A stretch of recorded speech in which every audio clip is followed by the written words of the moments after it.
What is going on, everybody? Clutch Clips here, and today we are bringing you episode 2 of my weapon review uh, series, I guess. And today we are covering a juggernaut of a weapon, if you will. And we're bringing you the HD40, a review on it, and is pretty much a reskin of the MP40 from World at War, Black Ops 1, Black Ops 2, Advanced Warfare, and now it's in Black Ops 3, but the MP40 is in Black Ops 3 too. So on screen right now, you should see the stats comparing the two, and I mean, there's a ton of different variants for this gun, and I'll be going over that in a little bit. But first things first is obviously the only way to get at this is out of a supply drop. It is a DLC weapon, which is unfortunate for all you OG COD players, because the nostalgia. Because an even more iconic weapon than this from zombies from World at War. It's a staple of Call of Duty, old and new. And obviously, it's a pretty badass weapon because they brought it back in pretty much every game except for Infinite Warfare. I'm pretty sure it's in every Call of Duty since World at War. I'm pretty sure. So there's that, and it's even in the new Call of Duty World War II. So there's that. So obviously, this is a pretty kick-ass weapon. And we're going to be going over the pros, the cons, all the variants, and just pretty much a brief history on it. So yeah. Alright, so the HD40 was added into Black Ops 3 on March 21st, 2016, and in the game files, as referred to as MP40, obviously it's the reskin.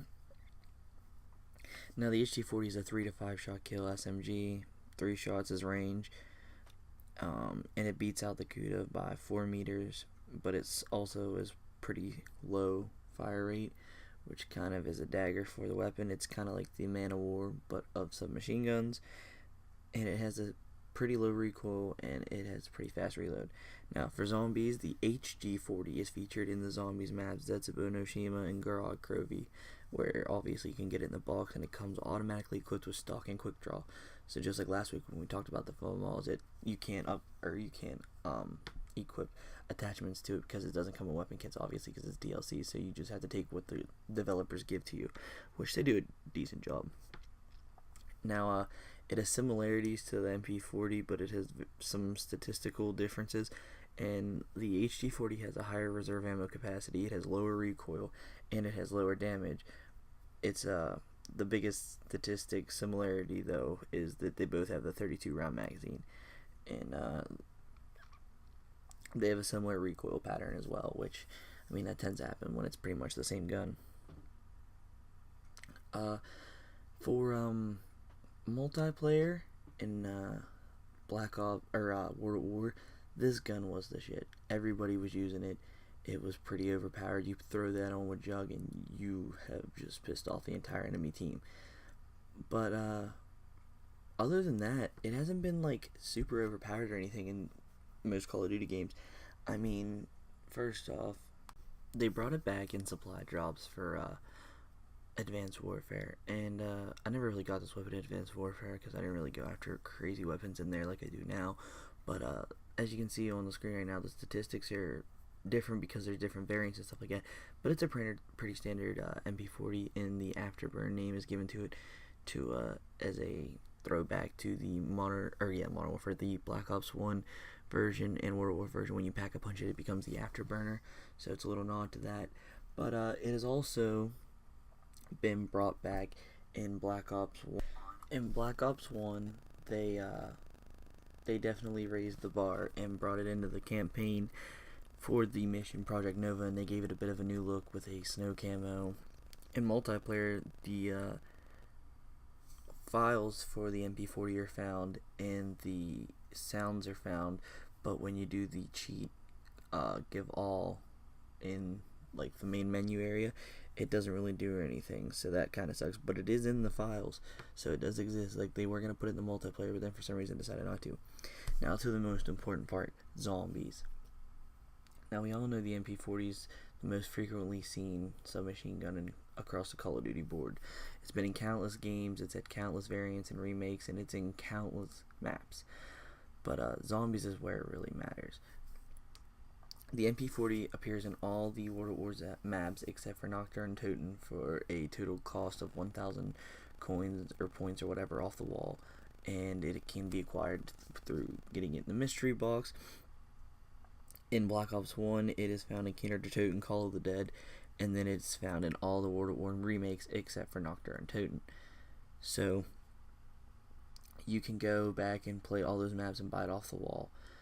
And when you pack-a-punch it, it becomes the Afterburner, which is an absolute beast of a weapon. Let me tell you firsthand, the gameplay you're seeing right now is me using it on Kino, and it is I think it's like around 20 or something like that. I'm going around, I'm just tearing through them, and yeah, I mean, I have double tap, so I go through ammo pretty quickly, but without double tap, this gun tears up. Throughout the zombies maps, the statistics remain the same throughout Black Ops 1 and World at War.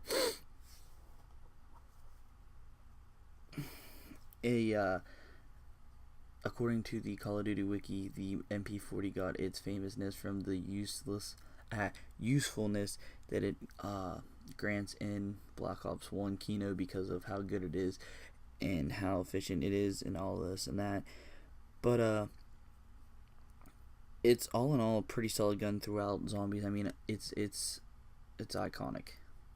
Saying like the MP40 in zombies is like salt and pepper. Like, I mean, it's just a great gun.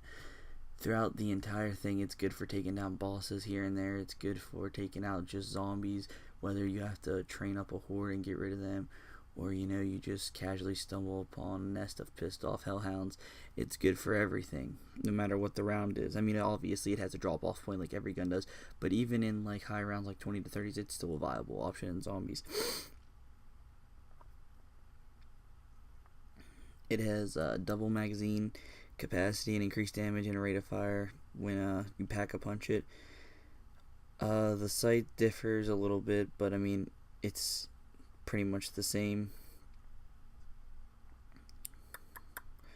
What else can I say? Oh, in Black Ops 2,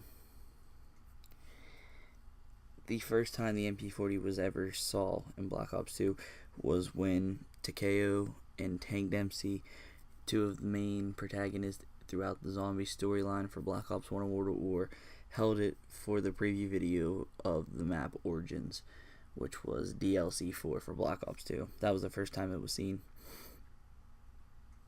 In the map Origins, which is the only place it shows up in Black Ops 2, it has more ammo in the stock, and when pack-a-punched, it has an even more increase in damage and a higher rate of fire, but it costs more to get off the wall. It costs $1,300 now, which in previous installments it was only $1,000.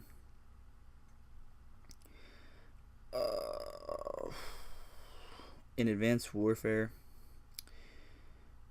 it was added to Advanced Warfare on Xbox One September 29, 2015. It was added on PS4 and PC on October 29th. So around the time of the new Call of Duty getting released, it was added. In an update in supply drops, so obviously you can only win this one. It has pretty much identical stats to the World at War and Black Ops 1 versions, although it has a bit of a change because there's different variants you can unlock for it. Some are better than others, but to each his own. I mean, it's your opinion really, because each one's different.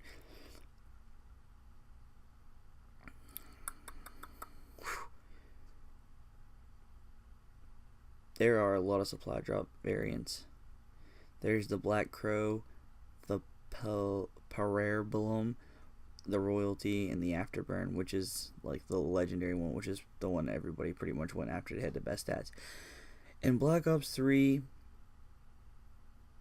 the MP40 is available in the Zombies Chronicles pack, obviously.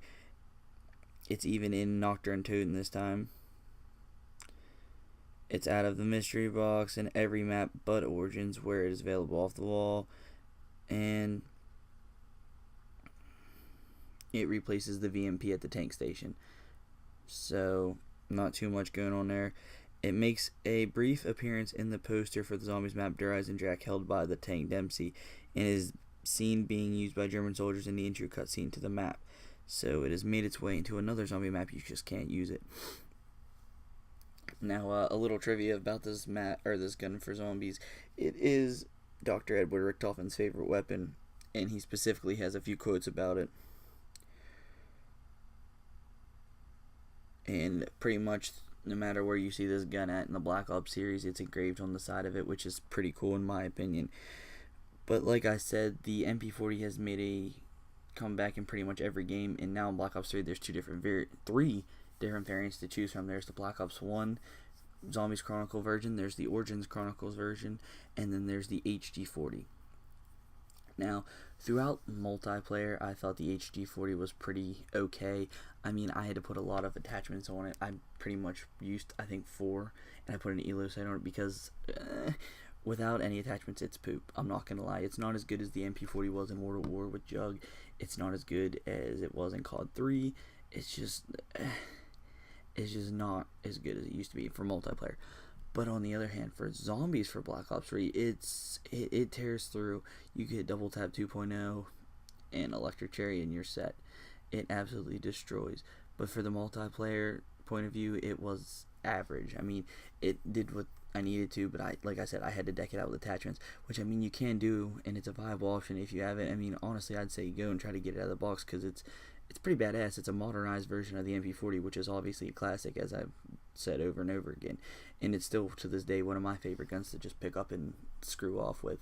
But yeah, unless you plan on actually dedicating a good bit of time and energy to this gun in multiplayer, which obviously I did, but I mean not everybody has that time and skill set or just wants to. Some people don't think it's worth it, but if you have the time and energy, go ahead and do it and get all the attachments for it and customize it here and there, because I mean it can be a good gun if you get the right attachments to it, but if you just leave it without any attachments, you're gonna be struggling a little bit. I mean, the slow rate of fire, because they when it first came out on Black Ops 3, it had a higher rate of fire than it does now, and they had to nerf it a bit because I guess it was overpowered in their eyes. But I mean, CMP40, you can't really make it shite, so I don't know what the developers are thinking. But yeah, in general, this is a pretty nice weapon to pick out of a supply drop. I know I was excited when I got it. It was actually one of the first ones added, and I had a lot of fun using it. So I'd say for multiplayer, I give it a 4 out of 10, just because of the slow rate of fire and you have to put a bunch of attachments in order to be good. But in zombies, I give it a 9 out of 10. I mean, the only other thing that's like more iconic in zombies would be like a ray gun or Mustang and Sally. In Mustang and Sally, that's a video for another day. But I hope you guys enjoyed this. Make sure to leave a like if you did and comment what gun you want me to do next, because I'm grinding out every single DLC weapon I can for you guys on Black Ops 3. I'm so close to having them all. So put down in the comments which one you want to see me have do next. And I'll catch you guys on the flip side. Peace.